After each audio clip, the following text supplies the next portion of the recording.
The courtroom was colder than I expected, not because of the air conditioning, but because she was sitting right across from me, perfectly composed, legs crossed, not a single hair out of place. My wife.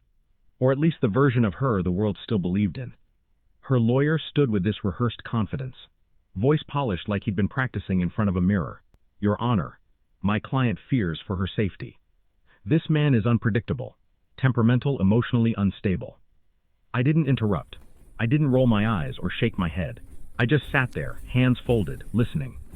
Because truth doesn't need a microphone. It just needs patience. The judge leaned back, fingers resting under his chin. Is the child present? He asked. A bailiff guided my daughter forward, 6 years old, holding her tablet like it was a teddy bear. Stickers everywhere, a cracked corner taped over with glitter tape. She looked at her mother first, then at me. Your Honor, she said softly. Can I show you something? Mommy never saw it. A murmur rolled through the room. The judge raised an eyebrow, then nodded slowly. Go ahead. She tapped play. At first, it was just the sound of cartoons in the background, a little girl giggling. Then the laughter cut off. A woman's voice filled the speakers.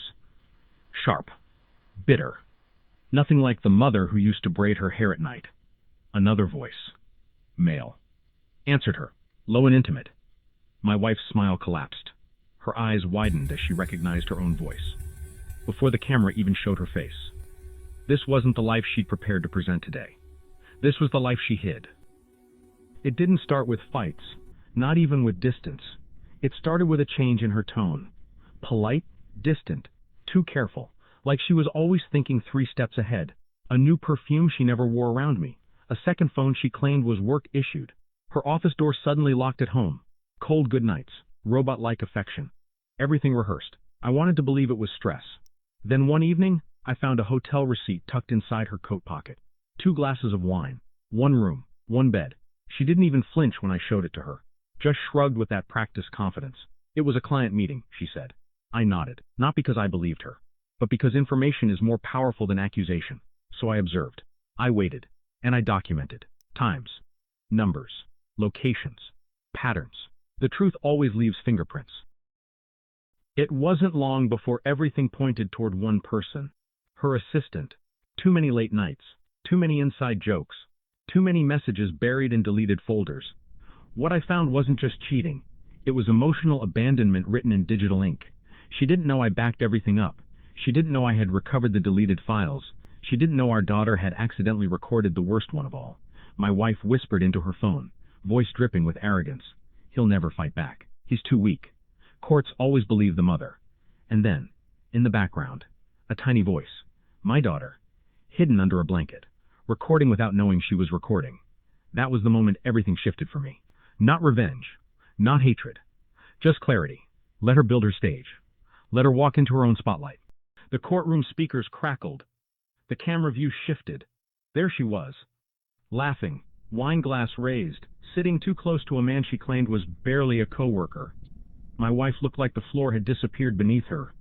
Whispers filled the room. Gasps. Mouths covered. The judge banged his gavel twice. Enough. Her lawyer's face drained of color. He shuffled his papers like they might suddenly rearrange the truth. She turned toward me, her voice barely more than a breath. You planned this. I didn't answer. I only looked at my daughter. She was smiling, proud but innocent. She had no idea she'd just changed her entire future, and she shouldn't have had to. But truth chooses its own messenger. When the hearing ended, she caught up to me outside. No audience, no judge, no cameras to perform for. You think this makes you a good father? She hissed. Using her like that? I turned slowly, calm as still water. You used her first, I said. Her face cracked. She expected anger, expected shouting, expected some version of the man she invented. But I wasn't giving her anything. She heard everything. I added, kids don't forget what they hear at night. She blinked fast, trying to hold back tears. Not of remorse, but of panic. Because she wasn't losing me. She was losing control. I can fix this, she whispered desperately. No, I said. You'll live with it. When she reached for my arm, I stepped back. Her touch felt like contamination now. For the first time, she understood she had no power over me. The judge granted me full custody. Her visitation was limited. Her reputation, once polished and admired, began to crumble instantly.